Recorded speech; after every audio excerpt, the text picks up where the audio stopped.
When the virus first hit, nobody took it serious. Folks thought it was just another flu scare or some wild internet rumor. But by the time the first town went dark, phones dead, cops missing, and the local news looping the same "stay indoors" alert, the world had already gone to hell. It started in the Midwest, in a small city called Pine Bluff. A regular Friday night, folks drinking at Murphy's Bar, kids hanging at the skate park, and families settling down for movie night. Then the screaming started. Jake Holloway was driving home from his late shift at the auto shop, chewing on cold fries and thinking about bills, when a woman ran into the road, waving her arms and covered in blood. He slammed the brakes so hard his truck fishtailed. Before he could even ask if she was okay, some dude, half his face missing, came crawling out of the ditch, snarling like a rabid dog. Jake didn't wait to ask questions. He floored it, heart pounding as his headlights caught more shapes staggering along the highway. A few blocks over, the Johnson family was having dinner when the power blinked out. Candles got lit, and 13-year-old Lily laughed, thinking it was some storm. Her dad, Mike, went outside to check the generator, and never came back in.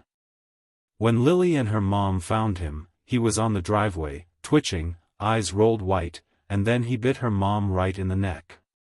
Lily screamed, bolted into the woods barefoot, and didn't stop running. By midnight, Pine Bluff looked like a war zone. Sirens wailed, houses burned, and whatever these things were, they didn't stop. Cops shot them, but they kept coming, eyes glassy, mouths dripping black gunk. News choppers hovered overhead until one spun out of control and crashed into Main Street. That's when everyone knew, this wasn't gonna be fixed by morning. Across town, a group of friends holed up inside a gas station. Travis T. Mason, a laid-back mechanic with a cigarette always tucked behind his ear, was trying to hotwire the backup generator. With him were his cousin Blake, a wannabe tough guy who talked too loud, and Ellie Brooks, a nurse from the local clinic who'd seen the madness firsthand. Ellie's hands were shaking as she taped up a bite wound on her arm. It wasn't deep, she kept saying, it's fine. But T had seen enough zombie flicks to know that line never ended well. Outside, the moaning grew louder, like a storm rolling in. The creatures, people they once knew, were pounding on the glass, leaving smeared blood trails. Blake aimed a shotgun through the window. "We can't stay here," he muttered. T nodded. "We move at dawn. If there's still a dawn to move in." Meanwhile, in another part of town, ex-Marine Clint Raines was trying to get his wife and 2 sons out. His training kicked in fast, board the windows, load the guns, and grab the truck keys. But when his youngest, Ben, said he saw something outside the garage door, Clint looked, and froze. The neighbor, Mrs. Doyle, sweet old lady who used to bake cookies, was dragging herself across the driveway, her jaw hanging open like a broken door hinge. Clint had seen combat overseas, but nothing like this. He whispered, "God help us," before putting her down with one clean shot. As dawn crept over the smoke-filled town, survivors started realizing no help was coming. The news anchor on the last working TV channel was crying on air, her mascara running, whispering, "Stay home, stay quiet, trust no one." Then static. That's all that was left, static and the low groan of the dead. Jake Holloway ended up at a highway rest stop, barricading the doors with vending machines. That's where he met Lily Johnson, dirty, barefoot, clutching a kitchen knife too big for her hand. He recognized the look in her eyes, sheer terror mixed with something fierce. "You alone, kid?" he asked. She nodded. Jake sighed. "Not anymore." By evening, T's group made it out of the gas station, only to find the town bridge blown up, probably the military trying to contain the outbreak. Ellie was getting worse, sweat pouring down her face, her voice weak. Blake wanted to leave her, but T refused. "We stick together," he said. "That's the only rule that still matters." And somewhere deep in the forest, Clint's family made camp by a dead fire, his boys huddled against him as he listened to the sounds echoing in the distance, screams, gunfire, and the faint growl of something hunting. The world had ended overnight. No warning, no cure, no heroes in shining armor. Just scattered souls trying to survive when everything they knew went up in smoke. But in that chaos, those few who still had fight left, were about to become the kind of legends folks whisper about long after the fire burns out. The sun barely showed its face the next morning, hanging behind a wall of smoke that turned the sky the color of rust. The air stank of burnt gas and rot, and silence clung to the streets of Pine Bluff like fog. What used to be a peaceful town was now a graveyard, full of broken cars, overturned trash cans, and the slow shuffle of whatever used to be human. Jake Holloway wiped sweat off his forehead and peeked through the cracked window of the rest stop. The coast looked clear, or as clear as it got these days. Lily Johnson was still curled up on the floor, clutching that kitchen knife like it was her lifeline. He hated to wake her, but he knew staying put was suicide. "Hey, kid," he said softly. "We gotta move. Gas'll run out soon, and them freaks don't sleep." Lily sat up fast, eyes darting around like a scared animal. "Where are we going?" she asked. Jake shrugged, slinging his rifle over his shoulder. "Anywhere that ain't here." Truth was, he didn't have a clue. The highway signs were either shot up or smeared with blood. He just knew staying still meant dying. They made their way down the highway, keeping to the ditch. The wind carried a low moan, and sometimes you couldn't tell if it was the dead or just the world crying. They passed a school bus flipped on its side, windows busted, a teddy bear hanging from the mirror. Lily slowed down to grab it, and Jake almost told her not to, but he couldn't. Some part of him still believed holding onto something small and soft meant you were still human. A few miles away, T. Mason, his cousin Blake, and the fading Ellie Brooks were trudging through the woods. Blake wouldn't shut up, complaining about everything from the mud to Ellie's coughing fits. "She's slowing us down, T."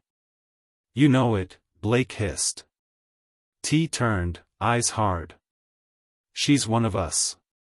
You leave her, you leave me too." That shut Blake up, for a bit, anyway. Ellie was pale, her skin clammy, pupils wide. "It's just the fever," she muttered, trying to convince herself more than them. But T saw the black veins creeping up her arm and knew what it meant. Still, he couldn't bring himself to end it. Not yet. He kept hoping maybe she'd be the one to beat the bite. By late afternoon, they reached an old rest area off the interstate, empty except for a rusted RV and a few burned-out cars. T motioned for Blake to check the perimeter. "We camp here tonight," he said. "Tomorrow, we look for the National Guard outpost near Riverton." Blake frowned. "If it's still there." T sighed. "Then we keep walking." Meanwhile, Clint Raines was driving his pickup through backroads, trying to avoid the main routes. His wife, Jenna, sat beside him, pale and quiet, holding Ben and Noah in the back seat. The gas gauge was flirting with empty, and every few miles, they saw another reminder that the world had gone sideways, cars piled up, blood on the road, and the occasional body that twitched just enough to make Clint grip the wheel tighter. They stopped at an abandoned farm to siphon gas. Clint told his boys to stay put and went to check the barn. Inside, the smell hit him first, something rotten mixed with gasoline. He raised his shotgun, sweeping the shadows. Then, from behind a tractor, a voice croaked, "Don't shoot." Out stepped a man in his late 20s, hands up, face streaked with dirt. "Name's Carter," he said, eyes wide with fear. "You alone?" Clint asked. Carter nodded. Been holed up here since it started. Got food, water, maybe we can help each other out. Clint didn't trust him, but right now, beggars couldn't be choosers. They needed supplies, and Carter seemed more scared than dangerous. Still, Jenna whispered, he's hiding something. Clint didn't answer, but deep down, he agreed. As night fell, the groups were all drifting toward one thing, Riverton. The last word anyone heard was that a safe zone had been set up near the river, guarded by what was left of the National Guard. Jake and Lily found a working map in an abandoned truck, and the name Riverton was circled in red ink. Maybe that's our ticket out, Jake said. Lily nodded.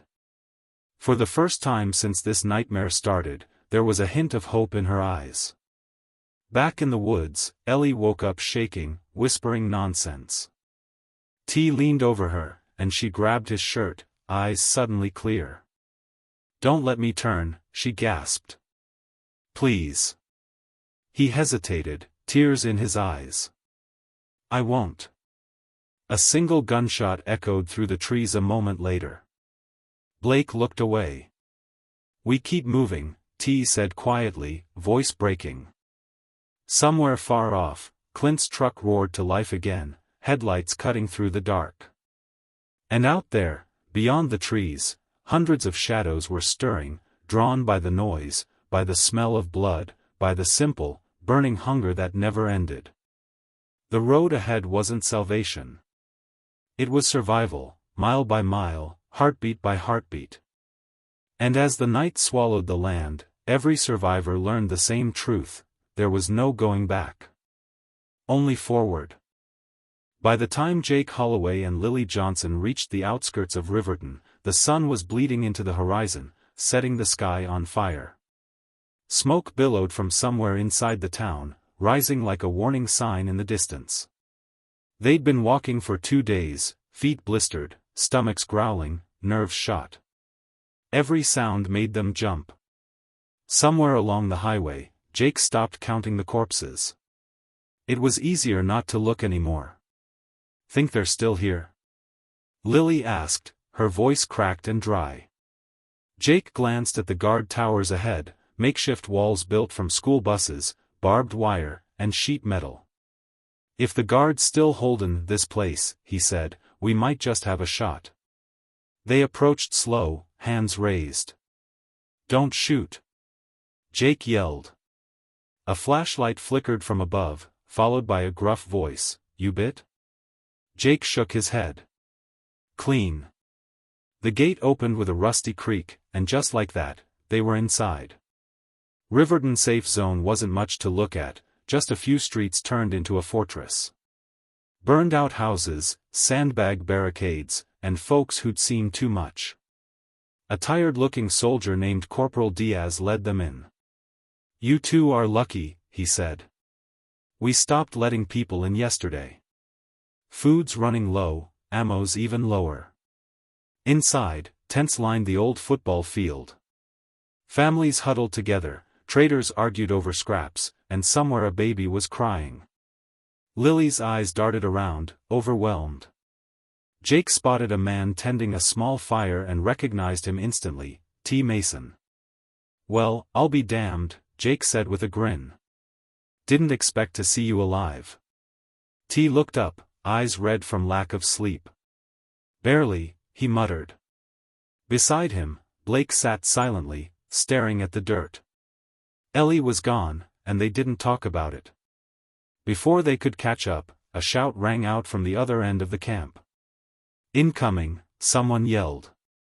The ground trembled as explosions lit up the night, Molotovs, not bombs. A swarm of infected poured through a section of the wall that had been left half-patched. Panic erupted instantly. People screamed, running in every direction. Soldiers fired until their rifles clicked empty. Jake grabbed Lily's hand. Move, he yelled, pulling her toward the alley behind the school gym. The infected moved fast, faster than before, like the virus had evolved overnight. Their eyes glowed faintly in the dim light, and the sound of their shrieks tore through the chaos. T and Blake joined them, fighting their way through the smoke. "The wall's done," Blake shouted. "We gotta head for the bridge." But when they reached the west gate, they saw the bridge engulfed in flames. The National Guard was torching the town, their own safe zone, to stop the infection from spreading. "Those bastards!" T yelled, watching soldiers pack up trucks, leaving civilians behind. "They're pulling out." Jake clenched his fists. "They're not saving anyone anymore. Just cutting losses." He spotted a jeep half buried under debris. "We take that and get the hell out before they blow the place sky high." Lily hesitated, watching a group of survivors trapped behind a chain-link fence, screaming for help. "We can't just leave them," she cried. Jake grabbed her shoulders. "Kid, I know it's hard, but if we die here, no one's gonna make it out." Her eyes welled up, but she nodded. Blake hotwired the jeep while T covered him, mowing down anything that got too close. The engine sputtered to life just as another explosion rocked the ground. They tore out through the east fence, tires spitting gravel, fire lighting up the rearview mirror. Riverton, their one shot at safety, was now a funeral pyre. As they drove into the night, Lily sat in the back seat, clutching her teddy bear tight. Jake stared at the road, jaw locked. T lit a cigarette with shaking hands, staring out the window. "You think there's anywhere left?" he asked. Jake didn't answer. Miles away, Clint Rain's truck rumbled down an abandoned county road. His new tagalong, Carter, was riding shotgun, jabbering about hearing radio chatter, something about a military convoy regrouping near a place called Camp Shadow Ridge. "They say it's secure," Carter said. "Real walls, real soldiers." Clint narrowed his eyes. "Yeah, heard that before." Jenna looked back at the boys, both asleep. "Maybe it's worth checking out," she said softly. Clint nodded. "Maybe." He didn't say it out loud, but he was running out of gas, ammo, and time. Back in the distance, the glow of Riverton's flames painted the horizon red. T looked back once, whispering under his breath, "So much for salvation." As they drove deeper into the night, the roads grew quieter, emptier, but something about that silence didn't sit right. In the distance, a single figure stood in the middle of the highway, barely visible in the headlights. Jake slowed down. The figure turned its head slowly toward them, eyes glowing faint blue in the dark. T's voice dropped. "That ain't normal." The figure twitched, then sprinted toward the jeep faster than anything human had a right to move. Jake slammed the gas. The creature leapt, landing on the roof, pounding hard enough to dent the metal. Lily screamed. Blake aimed his shotgun through the ceiling and fired, once, twice, until the thing rolled off the back. Nobody spoke for a long while after that.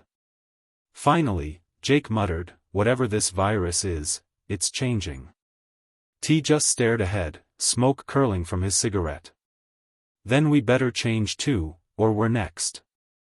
The next morning hit like a hangover after the apocalypse. The sun burned through a haze of smoke, painting the sky an ugly orange, and the wind carried that all-too-familiar stench of decay. Jake Holloway's jeep rumbled along a cracked highway, the tires crunching over glass and bones. Nobody spoke much. They were all running on fumes, gas, sleep, and hope. Lily sat in the back seat, head resting against the window, the teddy bear still clutched tight. She hadn't said a word since Riverton burned. T. Mason sat beside Jake, staring out at the wasteland, cigarette dangling from his lips. Blake was in the back, reloading his shotgun like he was preparing for a war he knew he couldn't win. "Where exactly are we going, again?" T asked, finally breaking the silence. Jake kept his eyes on the road. "North. Some ex-soldier we met said there's a place called Camp Shadow Ridge. Supposed to be safe." "Yeah," Blake snorted. "Heard that same song in Riverton.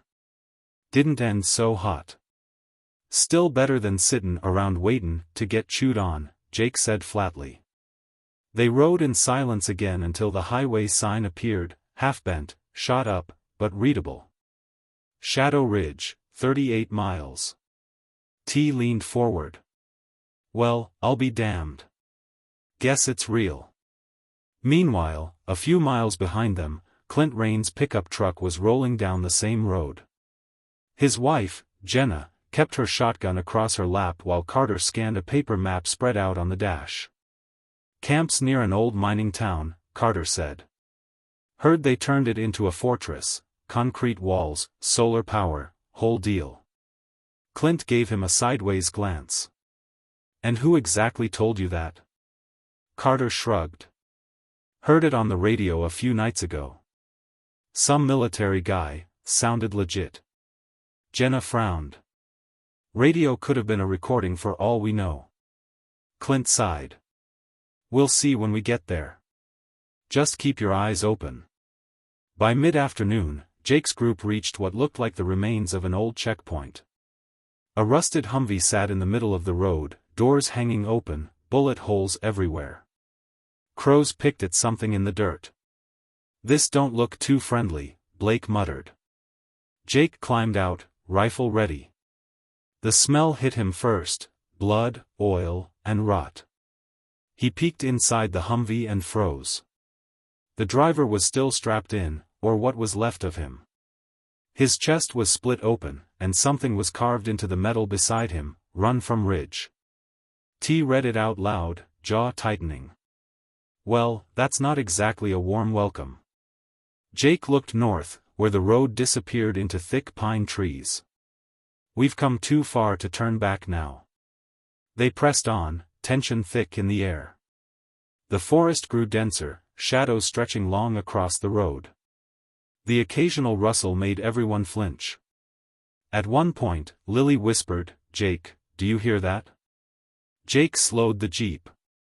The sound was faint, like whispering, maybe static. He turned off the engine.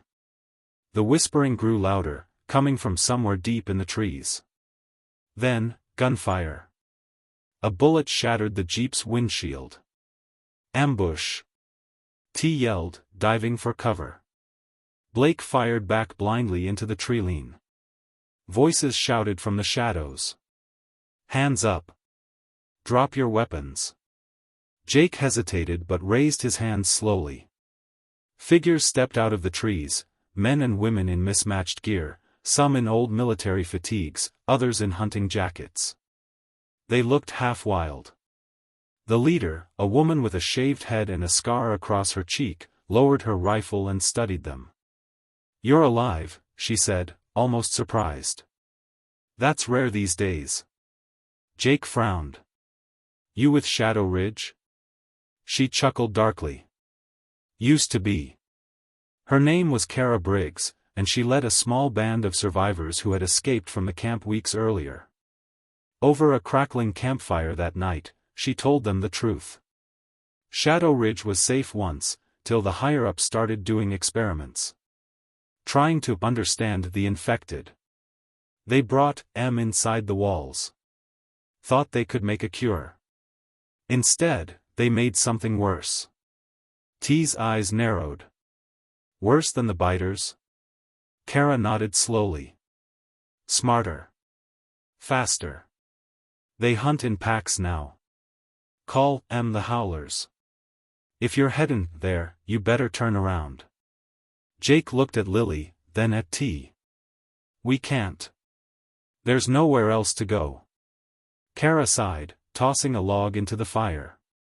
Then you'd better be ready to fight like hell, 'cause once you cross into Shadow Ridge territory, there's no comin' back. Far down the road, Clint's truck pulled into the same stretch of forest hours later. They found the same Humvee, the same carved message, "Run from Ridge." Carter stared at it, jaw tight. You think that means what I think it means? Clint checked his shotgun, eyes on the dark woods ahead. Only one way to find out. And as night fell over the valley, a distant, bone-chilling howl echoed through the trees, long, drawn out, and not quite human. Every living soul who heard it felt the same thing crawl up their spine. The virus had evolved. The monsters weren't just feeding now, they were hunting. By the time dusk hit, the world had gone dead quiet, the kind of silence that makes your skin crawl. The trees surrounding the road to Shadow Ridge stood tall and black against a fading orange sky, and even the wind seemed too scared to blow. Jake Holloway gripped the wheel tighter, his knuckles white, eyes flicking to the tree line every few seconds. Lily sat in the back seat, half asleep but clutching that teddy bear like her life depended on it. T. Mason rode shotgun, scanning with his rifle, while Blake kept the flashlight steady out the window. They'd been driving for hours since leaving Kara Briggs and her crew behind, the warning still echoing in Jake's head, they hunt in packs now. He wanted to believe she was just paranoid. He wanted to believe there was still some kind of safe zone ahead. But deep down, he knew, those words weren't just fear talking. They were fact. The first scream came from the woods to their left. Not a human scream, something deeper, sharper. Like metal scraping against bone. Jake slammed the brakes as shadows moved between the trees, fast and low. What the hell was that? Blake whispered. T leaned out the window, flashlight sweeping the dark. They're here, he said quietly. Then came the howl. It started as one voice, a long, mournful wail that sent goosebumps crawling up Jake's arms. Then another joined it. Then 5. Then 10. Before long, the forest was alive with the chorus of death.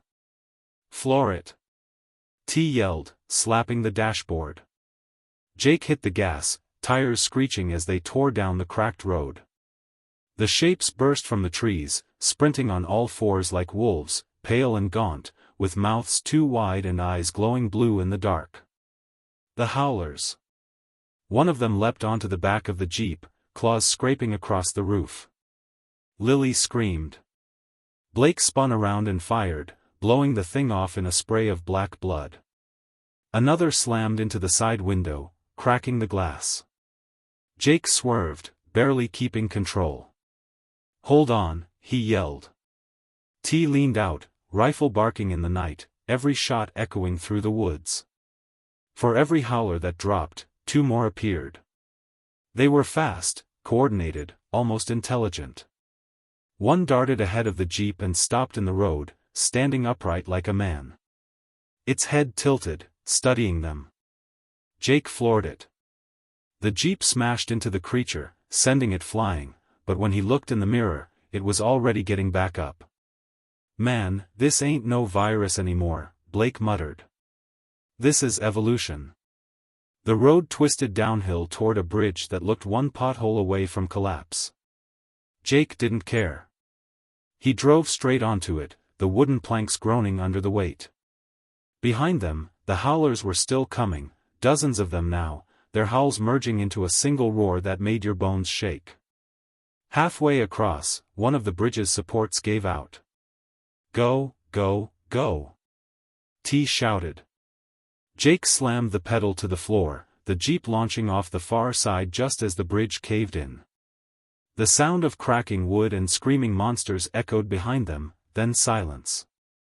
The jeep rolled to a stop in the middle of an empty road. Everyone sat still, breathing hard, waiting for another attack that never came. Finally, Jake turned off the engine. We can't keep running forever, T said quietly. I know, Jake replied. But we can't stop now either. Shadow Ridge has to be close. A few miles back, Clint Rain's truck rolled up to the collapsed bridge. He got out, shotgun ready, and stared down at the mess of twisted wood and bodies below.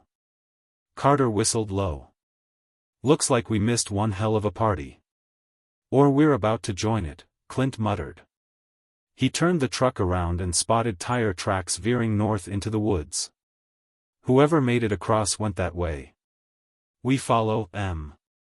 As the night deepened, Jake's group found an old ranger station and decided to hole up till morning. The windows were busted, but it had walls, a roof, and a single working lantern. They barricaded the doors with furniture and tried to rest. Lily sat close to Jake, whispering, "Do do you think they'll find us? Jake hesitated. Not tonight. He didn't sound convinced. Outside, the forest was alive again with faint movement, soft footsteps circling the station, dry twigs snapping, and the occasional whisper that didn't sound quite human. T stood at the window, watching the tree line. They ain't done, he said under his breath. Then, just before dawn, the noises stopped. The woods went still again. Blake peeked out the door. Maybe they moved on. That's when something slammed against the back wall, hard enough to shake the whole building. Another hit followed, then another. The wood started to crack. Positions! Jake shouted, grabbing his rifle. Lily hid under the table as the barricade splintered. The door burst inward, and a howler lunged through, shrieking like a banshee. T shot it point blank in the face, but more shadows were already pushing through behind it. There was no time to think. No time to plan. Only fight. As the station filled with smoke, blood, and screams, Jake realized something chilling. These things weren't just hunting them anymore, they were testing them. And they were getting smarter. Dawn broke in streaks of red and gold, but there was nothing peaceful about it. Smoke curled up from the ranger station ruins, the scent of gunpowder and death hanging thick in the cold morning air. Jake Holloway's ears were still ringing from the night's gunfire. His hands shook as he reloaded his rifle, staring down at the bodies, both human and not. T. Mason sat slumped against a wall, blood running down his arm from a gash on his shoulder. Blake paced in front of the doorway, jittery, muttering to himself, "We're done, man. This is it. They're too damn smart now." Jake ignored him, focusing on Lily, who sat quietly near the corner, eyes wide but dry. That kid hadn't cried once since Pine Bluff. Whatever innocence she had left, the world had burned it out of her. "We move north," Jake said, voice low and steady. "Shadow Ridge can't be far." T winced as he stood. "After last night? You still think that place is real?" Jake looked out the window at the rising sun. "If it ain't, then we're already dead. Might as well find out." They packed what little ammo and supplies they had left and hit the road on foot. The jeep was gone, overturned during the attack. The woods were quieter now, but not in a good way. It was the quiet of predators waiting. A few miles away, Clint Raines and his group had set up camp by a broken-down radio tower. His wife Jenna was scanning the area through binoculars while Carter tinkered with an old generator he'd found. "Think you can get it running?" Clint asked. Carter grinned, sweat dripping down his forehead. "If this baby's still got juice, maybe. And if I can, we might just catch a broadcast. Maybe someone's still out there." Jenna snorted softly. "Or maybe we just light up a signal for every freak within 10 miles. Before Clint could reply, the generator coughed, sputtered, and then roared to life. Static crackled from the dusty radio unit sitting on the table. Carter fiddled with the dials until a voice cut through, broken, faint, but real. "Shadow Ridge, survivors, coordinates, North Ridge Sector 7, repeat." Clint's heart skipped. "That's it. That's our destination." Then, the voice screamed. A horrifying, wet sound followed, then silence. The transmission cut off. Carter slowly turned the dial again, but there was nothing now but static. Jenna shivered. "You still think that's a good idea?" Clint stared at the mountains in the distance, smoke rising from somewhere deep within. "That's not an idea, Jen. That's a lead. And we ain't got any others." By noon, Jake's group stumbled upon the same tower. They spotted the smoke before they saw the camp, but what they found wasn't Clint's group. It was just the remnants. The fire was still warm. A few footprints, tire tracks heading north, and a single working radio blinking on the ground. T picked it up, twisted the knob. Static, then a faint female voice. "To anyone listening, this is Sergeant Laura McKenna. Shadow Ridge, we are under siege, need backup, anyone left? The transmission broke into a scream, then static again. Jake stared at the radio, jaw tight. They're still there. Or what's left of them, Blake muttered. Either way, Jake said, that's where we're going.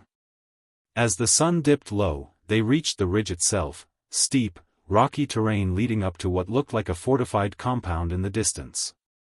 The walls were real this time, thick concrete, barbed wire, even guard towers. Looks like a miracle, T muttered. Jake squinted through his scope. A miracle that's on fire. Half the camp was already smoking. Something had broken through. Gunfire echoed faintly from inside. The howlers weren't outside anymore, they were in. Lily's voice trembled. We can't go in there, Jake. Jake turned to her, his face hard but kind. Kid, we made it this far. If there's even one person left who knows how to stop this, we find M. Blake looked like he wanted to argue, but didn't. T just nodded. Then we do this quiet. In and out. They crept closer, climbing through a hole in the fence where the concrete had cracked. Inside, the camp looked like a battlefield. Burned tents, smashed vehicles, bodies everywhere. The air reeked of smoke and blood. A voice called out weakly from the wreckage near the command tent. Help, please. Jake ran over and found a soldier, young, bleeding, but alive. Where's Sergeant McKenna? He asked. The man coughed, eyes wide with fear. She's in the tower. Trying to send the last broadcast. Last? Jake asked. The soldier nodded slowly.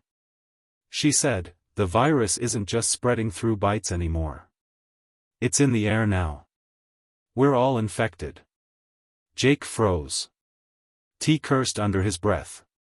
Before anyone could react, the ground shook. From somewhere deep inside the compound came a sound worse than any howler scream they'd ever heard, a guttural roar that rattled their bones. The soldier's eyes went wide. It's here, he whispered. The shadow that rose behind the command tower was massive, taller than any human, its skin slick and black, eyes burning blue like fire. The howlers had evolved again, and this one wasn't hunting. It was commanding. Jake raised his rifle, voice low but steady. Then let's finish this. The ground trembled beneath their feet, dust falling from the broken walls of what was left of Camp Shadow Ridge. The monster's roar echoed across the compound, deep enough to shake bones. Jake Holloway froze for just a second, staring up at it, this thing that looked part human, part nightmare. It stood almost 12 feet tall, hunched but powerful, muscles rippling under blackened skin that shimmered like oil in the firelight.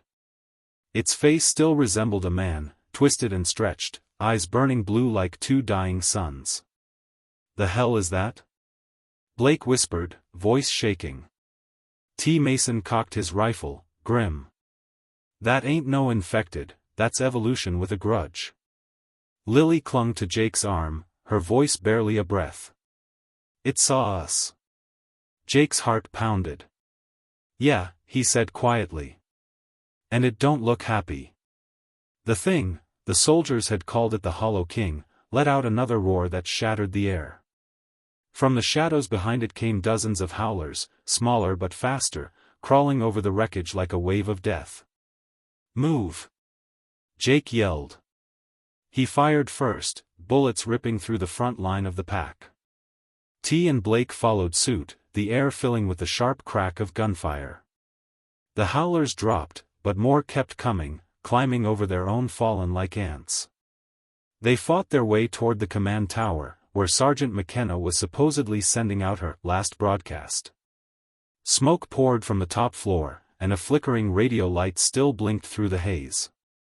Go! T shouted. I'll hold the line. Jake shook his head. Not leaving you, brother. T gave him a tired grin. You ain't got a choice. He tossed Jake the last frag grenade and turned to face the swarm. "Tell the world what happened here." Jake hesitated, then nodded once.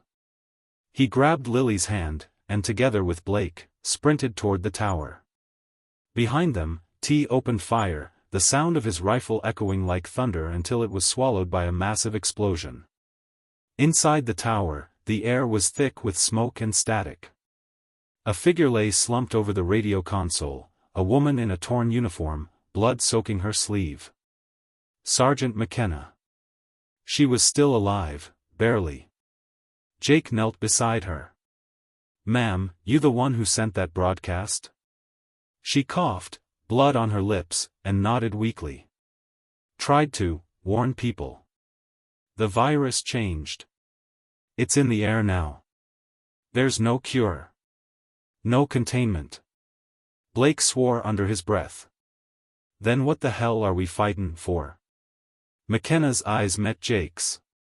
"Because there's still one thing we can do, end it." She pointed toward the main generator outside the tower. "The Hollow King, it's drawn to energy, to sound. That's how it finds us. You blow that generator, you kill the signal, you starve them out." Jake nodded. "Then we end this." He helped her to her feet, but before they could move, a thunderous crash shook the tower. The Hollow King was climbing it, its claws digging into the concrete like knives. Its roar rattled the windows. "Go!" McKenna shouted. "I'll keep the broadcast running. Someone has to tell the world what happened here." Jake grabbed Lily, pulling her toward the stairwell. "Come on, kid, time to run." They bolted down the steps, Blake covering their rear. Outside, the generator buzzed violently, sparks flying. The howlers were already converging on it, drawn by the noise. Jake yanked the pin on the grenade T had given him, the last piece of hope they had. He handed it to Blake. "You toss it. I'll cover you." Blake nodded, threw it hard, and for a split second, time froze. The grenade hit the generator dead on. The explosion tore through the base of the tower, fire and smoke erupting into the night.